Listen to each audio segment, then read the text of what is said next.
Guys, in this video we are going to learn for loop in C programming language. So without wasting any time, let's get started. तो guys, अपनी previous video में मैंने आप लोगों को do while loop के बारे में completely in detail theoretically और फिर उसके बाद practically Visual Studio Code में चल के अच्छे से समझाया था, जिसमें मैंने आपको बताया था कि do while loop ऐसा loop होता है जिसमें आपको एंटर करना हो loop के अंदर बगैर कंडीशन को चेक किए हुए, तो तब आप इस्तेमाल करते हैं do while loop का। जैसे कि मैंने यहाँ पे लिखा हुआ है कि in a do while loop the condition is always executed after the body of a loop। इस बात का मतलब ये है कि पहले जो हमारा प्रोग्राम है, जो हमारा कंपाइलर है, जो हमारे प्रोग्राम को कंपाइल एंड रन कर रहा है, वो पहले do while loop के अंदर जाएगा, लेकिन वो कंडीशन चेक नहीं करेगा। पहले वो हमारे बॉडी रन कर देगा लूप की, उसके बाद कंडीशन चेक करेगा। तो इन डिटेल में आपको डू व्हाइल लूप के बारे में नहीं बताऊंगा। अगर आपको ये वीडियो देखनी है तो डिस्क्रिप्शन में उस वीडियो का लिंक है, आप उस लिंक पे क्लिक करके बआसानी उस वीडियो को देख सकते हैं।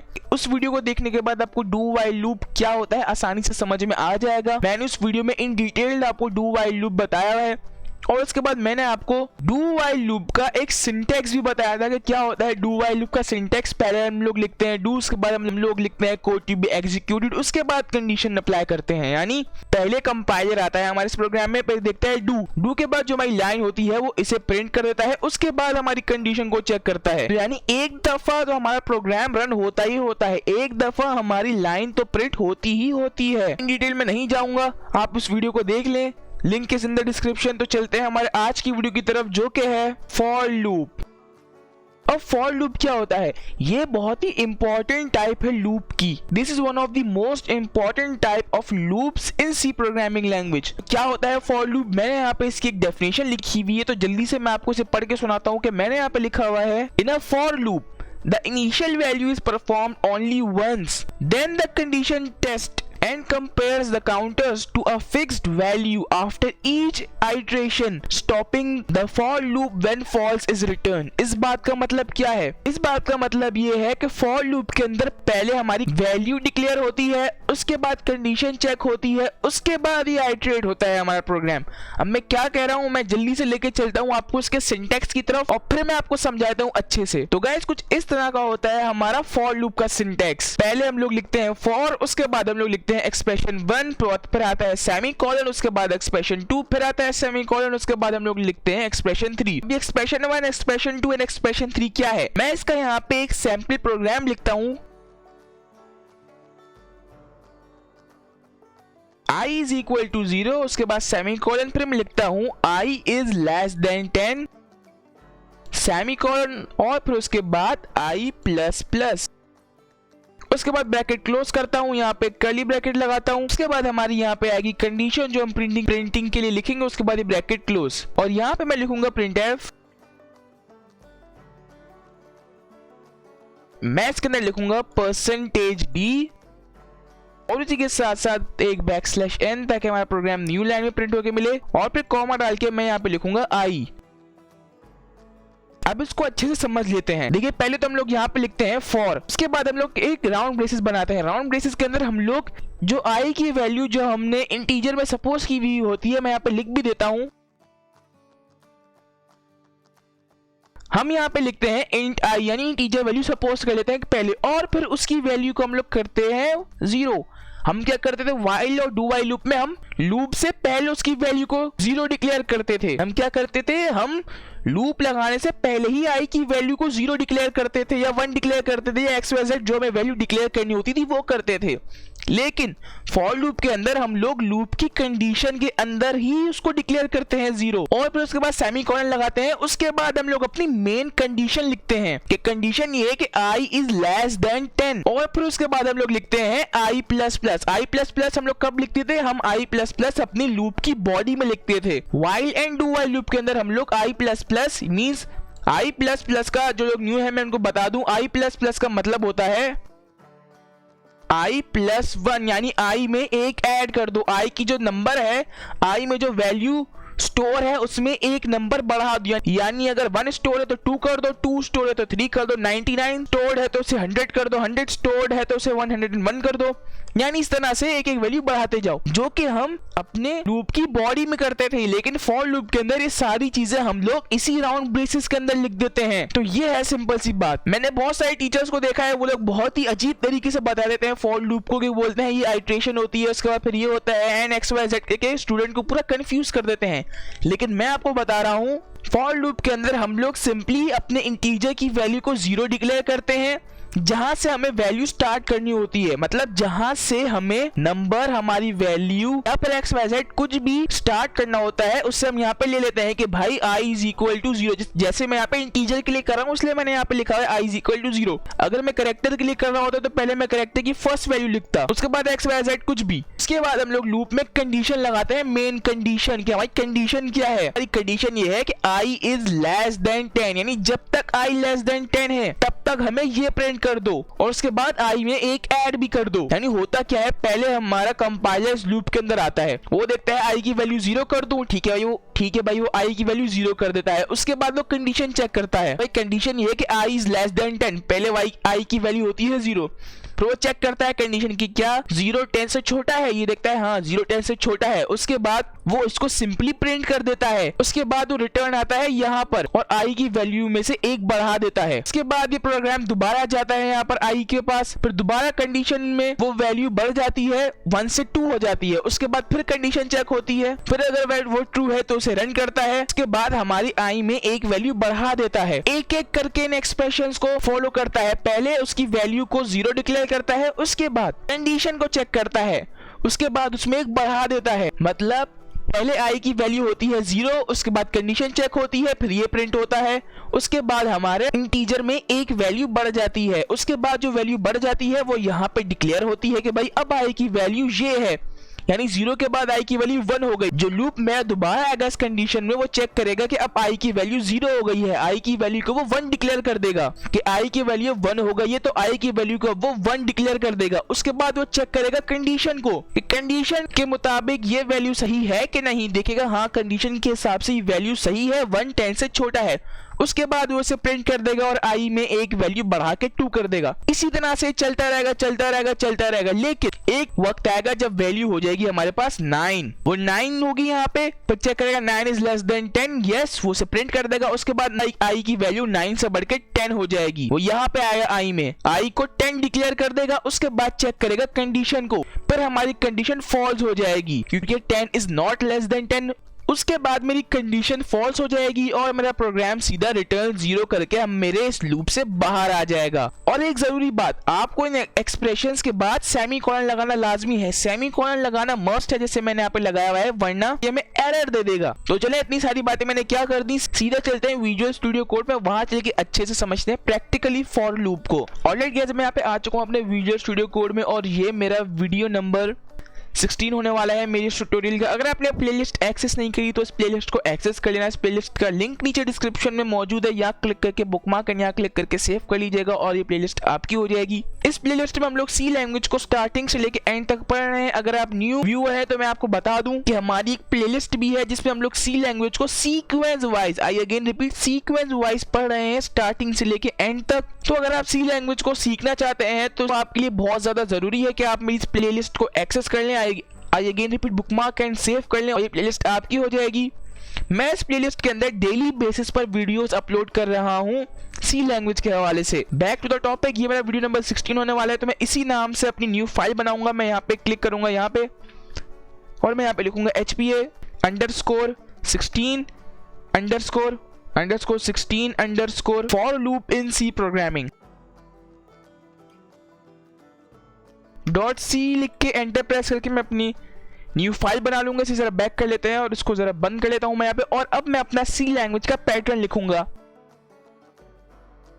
ऑलरेडी मैंने यहाँ पे अपने सी लैंग्वेज का स्ट्रक्चर लिख लिया है। अगर आपको नहीं पता, अगर आप पहले बार सी लैंग्वेज का प्रैक्टिकल कर रहे हो और आप सोच रहोगे कि यार मैंने क्या लिख दिया पैटर्न में, तो मैं आपको बता दूं, मैंने आपको अपनी इस ट्यूटोरियल नंबर 3 में कंप्लीटली बताया हुआ है सी लैंग्वेज के स्ट्रक्चर के बारे में, जो कि मैंने यहाँ पे लिखा हुआ है कुछ इस तरह का। इसके बारे में मैंने आपको कंप्लीट अपनी इस वीडियो में बताया हुआ है। अगर आपको ये समझना है तो छोटी सी वो वीडियो है 15 मिनट की, आप सिंपली इस वीडियो को देख सकते हैं, इससे आपको आसानी से समझ में आ जाएगा सी लैंग्वेज का स्ट्रक्चर, ज्यादा नहीं बताऊंगा। तो अब हम लोग यहाँ पर फॉर लूप की जल्दी से एक हेडिंग बना लेते हैं और अब उसके बाद मैं यहाँ पे एक इंटीजर वैल्यू सपोज कर लेता हूँ। मैं यहाँ पे लिखता हूँ इंट आई और फिर उसके बाद मैं यहाँ पे लिखता हूँ फॉर।